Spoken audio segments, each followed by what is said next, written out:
इस कहानी की स्टार्टिंग होती है एक आवाज़ से और ये आवाज़ होती है जैक हार्बर की। वो बताता है कि आज से 60 साल पहले एलियन ने धरती पर हमला किया। इन एलियन को स्कैवेंजर्स कहा जाता है। उन्होंने सबसे पहले चांद को तबाह कर दिया। इसकी वजह से धरती पर भूकंप आए, सुनामी आई और पूरी धरती उथल पुथल हो गई। और जब इंसान इन सब आपदाओं से जूझ रहे थे तब स्कैवेंजर्स ने अपनी एक टीम भेजी ताकि वो इंसानों को ख़त्म कर सके। तब इंसानों और स्कैवेंजर्स के बीच में एक युद्ध हुआ और इंसानों को अपने आप को, अपनी धरती को बचाने के लिए परमाणु का इस्तेमाल करना पड़ा। इंसान ये जंग जीत गए, लेकिन उन्होंने अपनी धरती को खो दिया और इसके बाद इंसानों को अपनी धरती को छोड़कर शनि ग्रह के सबसे बड़े चांद टाइटन पर भेज दिया गया। लेकिन टाइटन पर जाने से पहले इंसानों ने स्पेस में एक स्पेस स्टेशन बनाया। इसका नाम होता है डेड और ये पूरे मिशन को कंट्रोल करता है जो धरती पर अभी चल रहा है। धरती पर अभी सिर्फ 2 इंसान हैं, एक है जैक हार्बर और दूसरी विक्टोरिया। और ये यहाँ पर एक ख़ास मकसद से होते हैं। दरअसल इंसानों ने समुद्र के अंदर बहुत बड़े बड़े हाइड्रोलिक्स लगाए होते हैं जो समुद्र के खारे पानी को फ्यूज़न एनर्जी में बदलते हैं और इसी फ्यूज़न एनर्जी से टाइटन पर बसे हुए लोगों का अस्तित्व अभी बचा हुआ है, क्योंकि उन्हें ज़िंदा रहने के लिए जो वातावरण और जो एनर्जी चाहिए वो उन्हें इन हाइड्रोलिक्स से मिलती है। वैसे तो इंसान इन स्कैवेंजर्स से जंग जीत चुके हैं, लेकिन आज भी धरती पर बहुत सारे स्कैवेंजर्स छुपे हुए हैं और वो इन फ्यूज़न एनर्जी को बनाने वाले हाइड्रोलिक्स को बर्बाद करना चाहते हैं और इसलिए विक्टोरिया और जैक हार्बर यहाँ पर होते हैं। दरअसल इंसानों ने स्कैवेंजर्स से लड़ने के लिए एक ख़ास तरह की एडवांस टेक्नोलॉजी के ड्रोन्स बनाए होते हैं जो स्कैवेंजर्स को मारते हैं और समुद्र में बड़े बड़े हाइड्रोलिक्स की रक्षा करते हैं। लेकिन जब इंसान इन ड्रोन्स को ख़राब कर देते हैं तो उन ड्रोन्स को रिपेयर करने का काम जैक हार्बर का होता है और विक्टोरिया उसके साथ ही है। वो ऊपर स्टेशन से उसको गाइड करती है, उस पर नज़र रखती है और ये दोनों एक टीम की तरह काम करते हैं और साथ ही साथ ये दोनों एक दूसरे से प्यार भी करते हैं।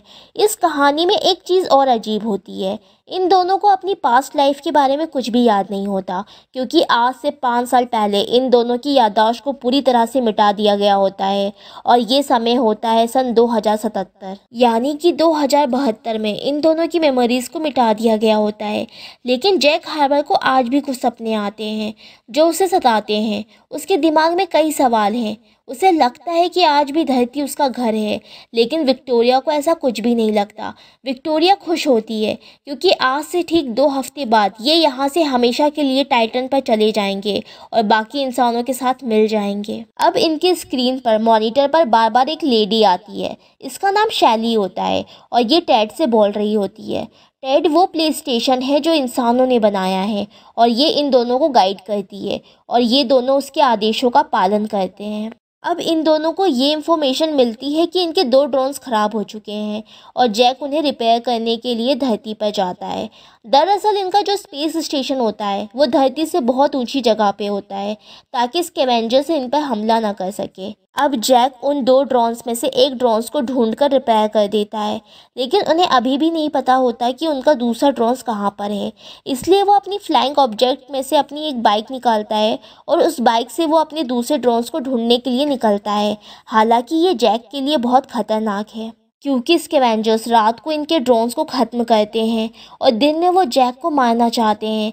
लेकिन फिर भी जैक अपनी जान की परवाह किए बगैर उस ड्रोन्स को ढूंढने के लिए निकल पड़ता है और जब वो आगे जाता है तो उसकी बाइक की रडार में दूसरे ड्रोन की लोकेशन आ जाती है कि धरती के नीचे एक सुरंग होती है, वहाँ पर उनका ड्रोन है। हालांकि विक्टोरिया उसे मना करती है कि वो वहाँ पर ना जाए, लेकिन जैक फिर भी वहाँ पर चला जाता है। वहाँ पर चारों तरफ अंधेरा होता है और जैक धीरे धीरे उस तरफ बढ़ना शुरू कर देता है जहाँ से उसके ड्रोन की लोकेशन आ रही होती है और वो उस तरफ धीरे धीरे बढ़ना शुरू करता है।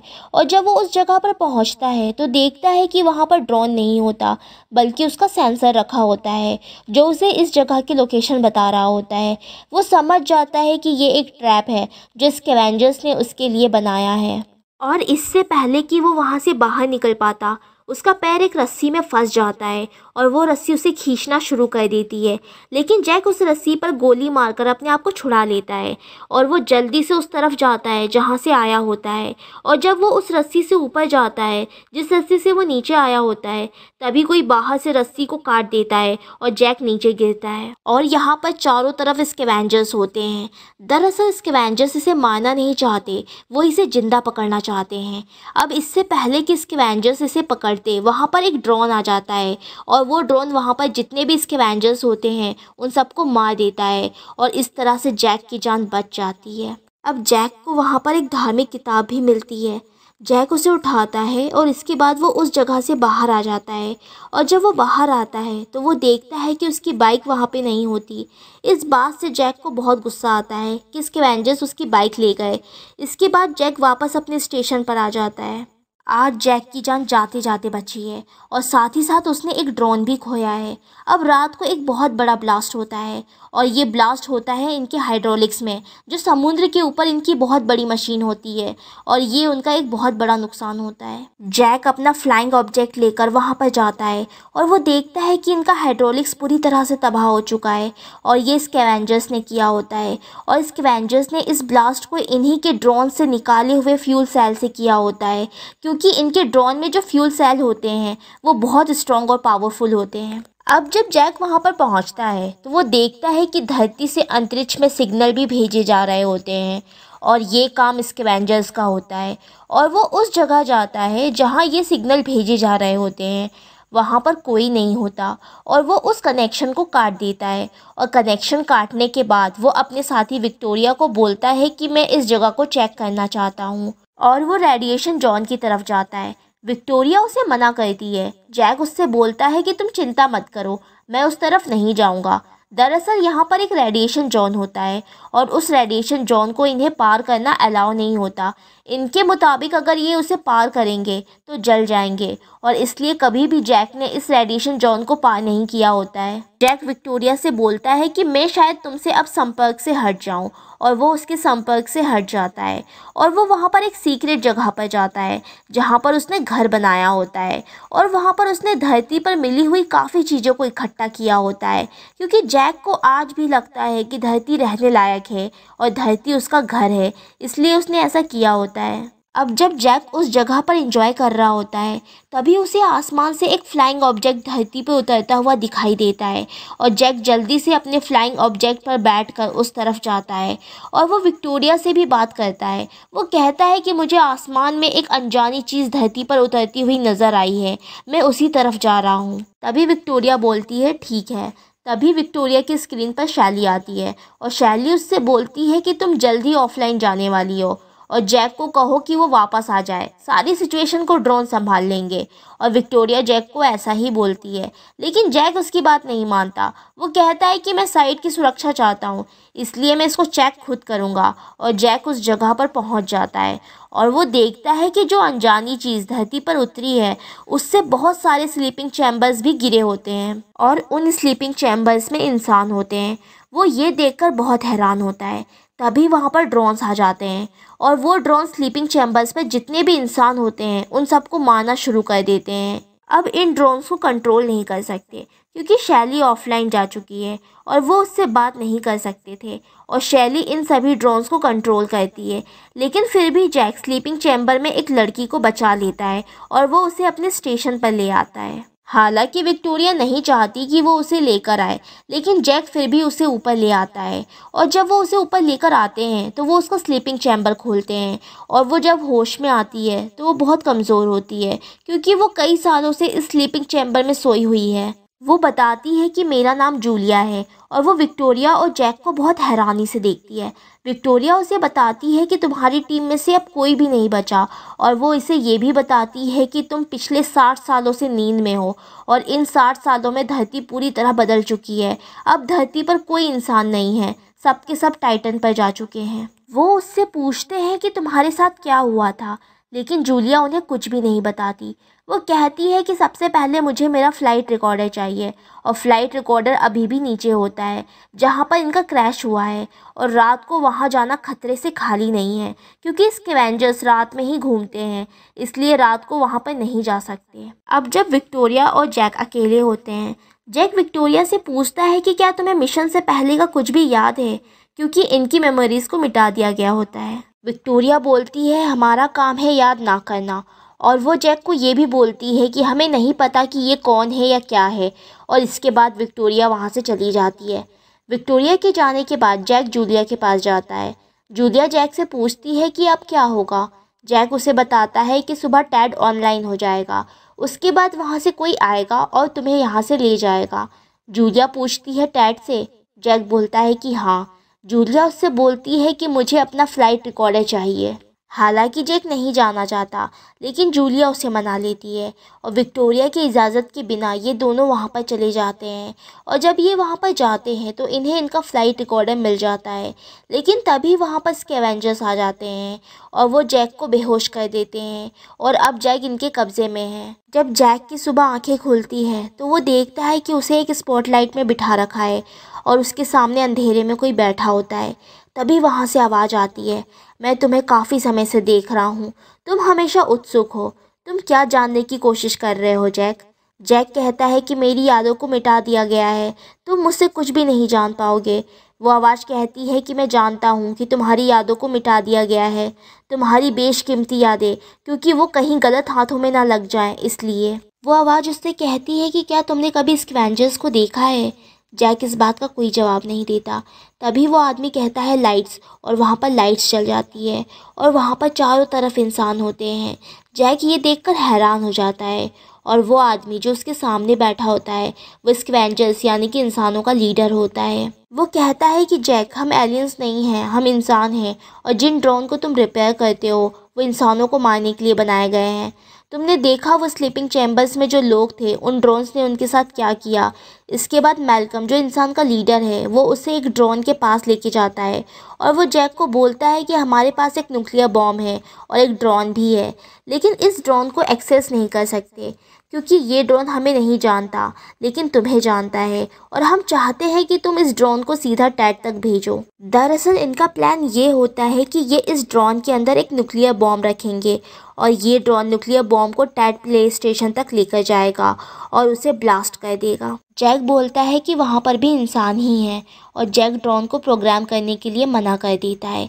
तभी इन्हीं में से एक आदमी जैक को गोली मार देता है, लेकिन उसके पास इतना स्ट्रॉन्ग सूट होता है कि उसे कुछ भी नहीं होता। और अब यहाँ पर ड्रोन्स आ चुके हैं क्योंकि उन्हें जैक के डीएनए से यहाँ का रास्ता पता चल चुका होता है। ड्रोन्स बाहर होते हैं और ये लोग उन ड्रोन्स को गिराने के लिए, उन्हें मारने के लिए बाहर चले जाते हैं, और मैल्कम जैक और जूलिया को दूसरे रास्ते से बाहर ले जाता है, और वो जैक को बोलता है कि तुम रेडिएशन वाले जोन में क्यों नहीं जाते, मैं वहाँ जा चुका हूँ, तुम्हें सच वहीं मिलेगा। वहाँ बाहर जैक की बाइक भी होती है जो एक बार गायब हो चुकी होती है, और मैल्कम उन दोनों को वो बाइक दे देता है, और जैक और जूलिया दोनों उस बाइक से निकल जाते हैं। लेकिन बाइक से कुछ देर सफ़र करने के बाद उनके बाइक की बैटरी डाउन हो जाती है और उन्हें वहां से पैदल जाना पड़ता है। अब वहां पर एक एम्पायर स्टेट बिल्डिंग होती है और जैक और जूलिया उस बिल्डिंग के अंदर चले जाते हैं। अब तक विक्टोरिया को ये पता चल जाता है कि जैक सही सलामत है, और वो उसके फ्लाइंग ऑब्जेक्ट को उसकी तरफ भेज देती है। यहाँ पर जैक जूलिया से पूछता है कि तुम कौन हो, तुम उस फ्लाइंग ऑब्जेक्ट जिसका नाम ओडिसी है जो क्रैश हुआ था उस पर क्या कर रही थी।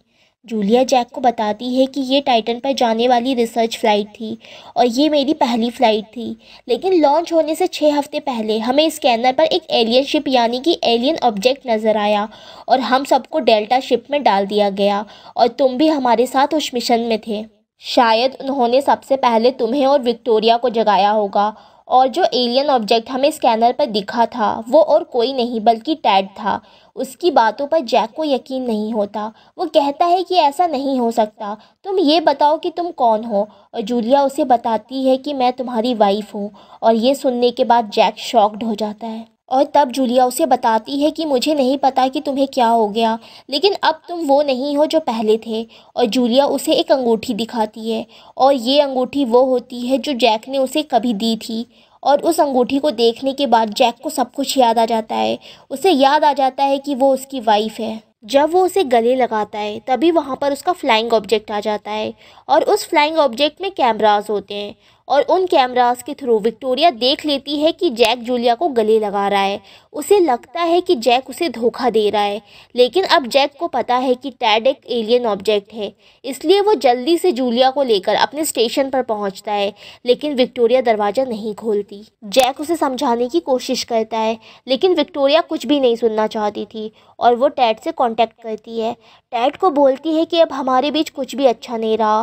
टैड से शैली की आवाज़ आती है, क्या तुम अभी भी एक इफ़ेक्टिव टीम हो? और विक्टोरिया बोलती है कि नहीं, हम इफ़ेक्टिव टीम नहीं हैं। और तभी वहाँ पर दरवाजे खुल जाते हैं और वहाँ पर एक बहुत बड़ा ड्रोन होता है और वो ड्रोन बाहर आता है और विक्टोरिया को मार देता है और इसके बाद वो जैक को भी मारने वाला होता है। लेकिन तभी जूलिया जैक के फ्लाइंग ऑब्जेक्ट पर बैठ जाती है और वहाँ से गोलियाँ चलाती है, जिससे वो ड्रोन ऑफ हो जाता है और जैक की जान बच जाती है। तभी मॉनिटर पर स्क्रीन पर शैली आती है और जैक उससे बोलता है कि तुमने क्या किया, तुमने विक्टोरिया को मार दिया। वो कहती है कि कभी कभी हालात काबू से बाहर हो जाते हैं, हमारे पास तुम्हारे लिए एक नया मिशन है। तुम इस नई सर्वाइवर को, जिसका नाम जूलिया है, इसे लेकर ऊपर टैड पर आ जाओ। लेकिन जैक वहाँ से जूलिया को लेकर अपने फ्लाइंग ऑब्जेक्ट से निकल जाता है और अब जैक का पीछा काफ़ी सारे ड्रोन्स करते हैं क्योंकि वो उसे मारना चाहते हैं। लेकिन जैक भी उन पर हमला करता है और इस मुठभेड़ में जैक रेडिएशन वाले इलाके में चला जाता है। अब ये दोनों के दोनों उस इलाके में होते हैं जहाँ पर ये आज से पहले यहाँ पर कभी नहीं आए। ये इलाका पूरी तरह रेगिस्तान होता है और यहाँ पर जैक ये देखता है कि एक आदमी ड्रोन को रिपेयर कर रहा होता है।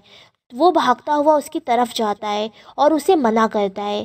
तभी वो आदमी जैक के ऊपर गन तान देता है और जब जैक उस आदमी की शक्ल देखता है तो वो शॉक्ड हो जाता है क्योंकि वो जैक का दूसरा रूप होता है, हूबहू जैक की तरह। दोनों के दोनों एक दूसरे को देखकर हैरान होते हैं। इन दोनों के बीच में लड़ाई होती है और इसी लड़ाई के बीच एक गोली चल जाती है और वो गोली जूलिया को लग जाती है। लेकिन जो जैक होता है वो दूसरे अपने हमशक्ल को किसी तरह से बेहोश कर देता है और अब जैक को जूलिया को बचाना है तो उसे किसी तरह मेडिकल किट लाना होगा। और जैक देखता है कि वहाँ पे जो फ्लाइंग ऑब्जेक्ट होता है उस पर लिखा होता है टैग 52 और जैक का नंबर होता है टैग 49। जैक उस फ्लाइंग ऑब्जेक्ट पर बैठता है और कहता है, मेरा नाम है जैक हार्बर, टैग 52। और वो एक्सेस हो जाता है और वो उस फ्लाइंग ऑब्जेक्ट पर बैठकर उनके स्टेशन पर जाता है। और जब वो वहाँ पर जाता है और मेडिकल किट लेकर वापस आता है तो वो वहाँ पर उसको विक्टोरिया भी मिलती है, बल्कि विक्टोरिया तो ऑलरेडी मर चुकी थी, लेकिन यहाँ पर एक और विक्टोरिया होती है। जैक उससे बोलता है कि तुम मेरे साथ नीचे क्यों नहीं चलती, लेकिन विक्टोरिया मना कर देती है। वो कहती है ये रूल्स के खिलाफ है और जैक वहाँ से मेडिकल किट लेकर वापस आ जाता है और वो जूलिया अपनी वाइफ को मेडिकल किट से ठीक करके सीधा मैल्कम के पास आता है। मैल्कम जो इंसानों का लीडर होता है और अब वो सारा सच जान चुका है। वो इंसानों का साथ देना चाहता है और जो ड्रोन उनके पास होता है उसके अंदर न्यूक्लियर बॉम्ब होता है और वो उसे प्रोग्राम करता है ताकि वो टैड तक जाए और टैड को पूरी तरह से नष्ट कर दे। मैल्कम यहाँ पर जैक को ये बताता है, जब उन्होंने हमारे चांद को तबाह किया उस वक्त मैं यहीं पर था। ये सब मैंने अपनी आंखों से देखा। इसके बाद प्राकृतिक आपदाएं आई और सब इंसान यहाँ पर भूख से मर रहे थे। उसके बाद टैड ने अपनी सेना भेजी, दरवाजे खोले और तुम निकले हज़ारों की तादाद में। एस्ट्रोनॉट जैक हार्बर, तुम्हारी याददाश्त मिटी हुई थी और तुम्हें प्रोग्राम किया गया था इंसानों को मारने के लिए। इसके बाद इस जंग का फेज़ 2 आया और एक बार फिर तुम आए, एक टेक्नीशियन, एक रिपेयरमैन के रूप में। मैल्कम जैक को बताता है कि टेड एक के बाद एक कई प्लैनेट को अपना शिकार बना चुका है और पिछले 50 सालों से ये लोग हमारी धरती को सुखा रहे हैं। दरअसल मैल्कम की जैक के ऊपर विश्वास करने की 2 वजह होती है। एक, उसने जूलिया को बचाया होता है और दूसरा, वो एक बार ड्रोन को ढूंढने के लिए नीचे गया होता है तो वहाँ पर उसने एक किताब उठाई थी और वो पवित्र किताब होती है और उसने उस किताब का अध्ययन किया होता है और मैल्कम समझ जाता है कि जैक के अंदर एक इंसान जिंदा है। अब जैक उस ड्रोन को तैयार कर देता है ताकि वो टैड तक जाए और उसे ब्लास्ट कर दे। लेकिन तभी वहाँ पर और भी ड्रोन्स आ जाते हैं। यहाँ पर अब बहुत बड़ी जंग छिड़ आती है और इस जंग में इन्होंने ऊपर जाने के लिए जिस ड्रोन को प्रोग्राम किया होता है वो पूरी तरह से ख़राब हो जाता है और इनकी सारी उम्मीदें पानी में मिल जाती हैं। जैक बोलता है कि न्यूक्लियर बॉम्ब को मैं ऊपर लेकर जाऊंगा। मैल्कम उसे बोलता है कि टैड तुम्हें मक्खी की तरह मसल देगा। तभी जूलिया बोलती है कि मैं जाऊंगी तो ऐसा कुछ भी नहीं होगा, क्योंकि टैड ने जैक को मुझे ऊपर लाने को कहा है। और अब ये तय होता है कि जैक और जूलिया ऊपर जाएंगे और वो जूलिया को एक स्लीपिंग चैम्बर में रखते हैं और जैक उसे अपने साथ अपने फ्लाइंग ऑब्जेक्ट में बिठाकर निकल पड़ता है। और जब वो टैड की तरफ जा रहा होता है तब वो उस फ्लाइट रिकॉर्डर को भी चलाता है जिसे जूलिया अपने क्रैश शिप से लाई होती है। और उसे चलाने के बाद उसे पता चलता है कि वो नासा के एक मिशन जिसमें वो टाइटन को एक्सप्लोर करने के लिए जा रहे होते हैं, वो उस मिशन का कमांडर होता है और विक्टोरिया उसकी को पायलट होती है। और शैली इन्हें बार बार जो मॉनिटर पर देखती है वो इनकी डायरेक्टर होती है जो अर्थ से इन्हें गाइड कर रही होती है। लेकिन इससे पहले कि ये अपने मिशन पर जाते इन्हें एक एलियन ऑब्जेक्ट दिखता है।